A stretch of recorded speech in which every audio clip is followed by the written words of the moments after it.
आप देख रहे हो सच्ची घटनाएं। तो चलिए पढ़ते हैं इस कहानी की ओर। मेरा नाम किशन मोती वरस है।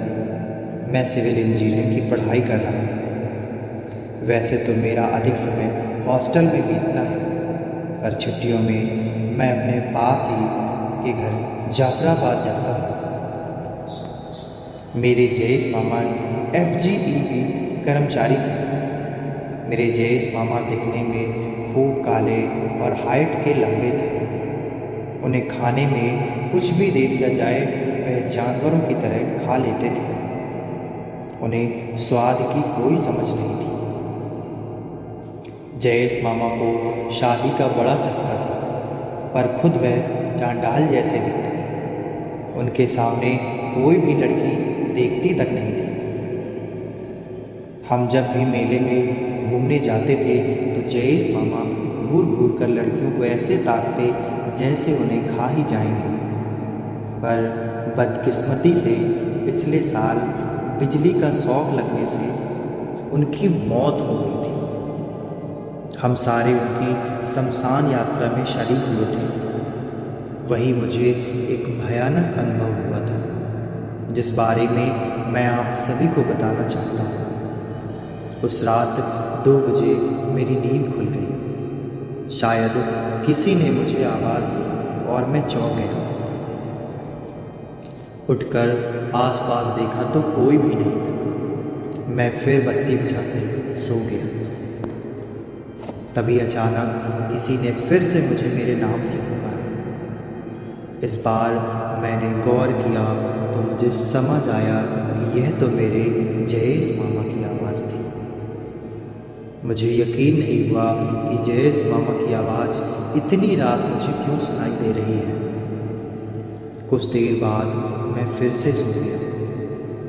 सोते सोते मेरी नज़र खिड़की के बाहर गई।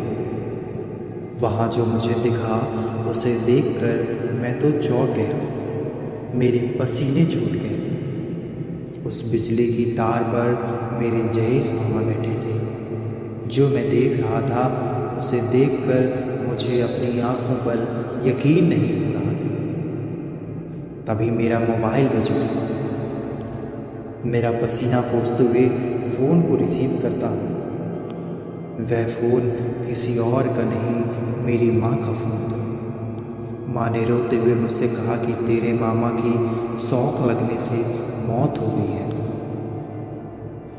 तू हो सके तो इतना जल्दी हॉस्टल से घर आ जा।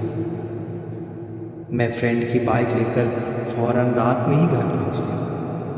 फिर वहाँ से हम जयेश मामा के घर जाते हैं। वहाँ उनकी अधजली रात को लाश को देखकर मेरे रोंगटे खड़े हो जाते हैं। मेरे पिताजी वही थे। मैंने उनसे पूछा कि यह सब कैसे हुआ। पापा ने बताया कि करीब 3 घंटे पहले तेरे मामा बिजली के फॉल्ट को ठीक करने खंभे पर चढ़े थे। तभी अचानक मैं लाइन में करंट शुरू हो गया और यह घटना हो गई। मुझे वहाँ खूब रोना आया, क्योंकि मेरे मामा मेरे दोस्त की तरह थे। मैं उनका खूब मजाक भी उड़ाता था, पर कभी कभी बुरा नहीं मानते थे। वो मेरी हर परेशानी में वे भरपूर साथ देते थे। फिर मुझे वह हॉस्टल वाली घटना याद आ जाती है। शायद मैंने जयेश मामा के भूत की आवाज़ सुनी थी और खिड़की के बाहर तार पर जो भी मुझे जयेश मामा का प्रेत ही दिखा होगा।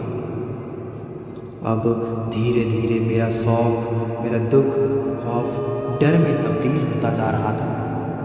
मुझे पता था कि वह भूत मरने के बाद क्यों भटक रहा है।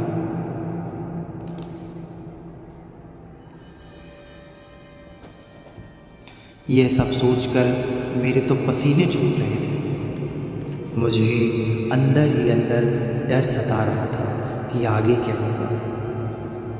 अगले ही दिन जयेश मामा की अगिताद विधि की जहाँ मैं भी सगे संबंधियों के साथ अग्निदाह के लिए पहुँच गया।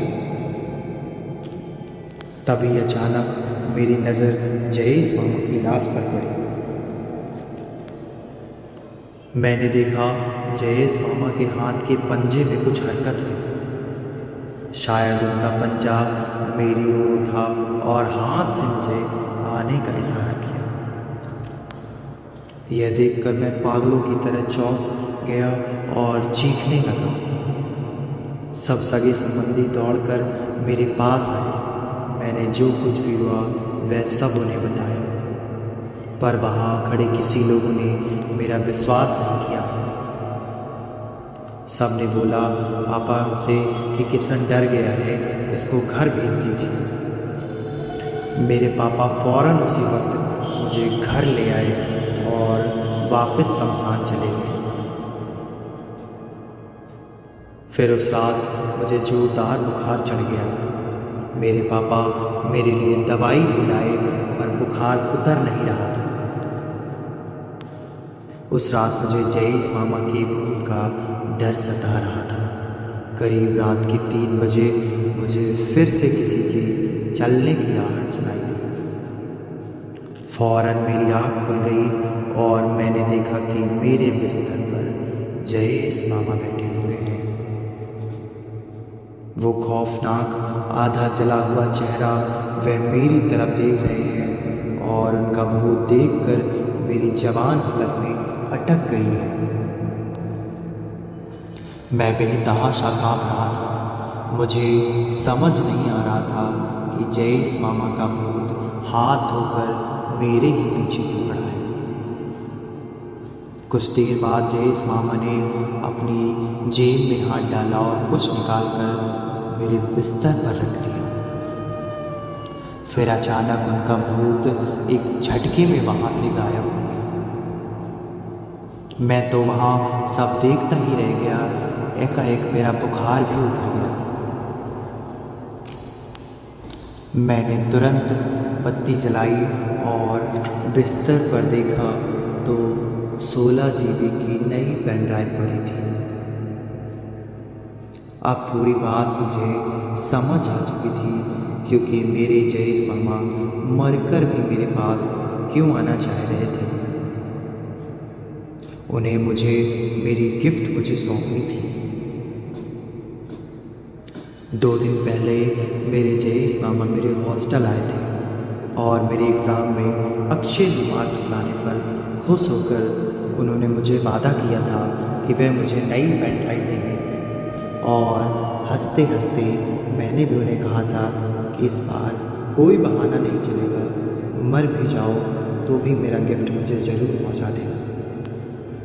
मेरे जयेश मामा ने मरकर भी अपना वादा निभाया।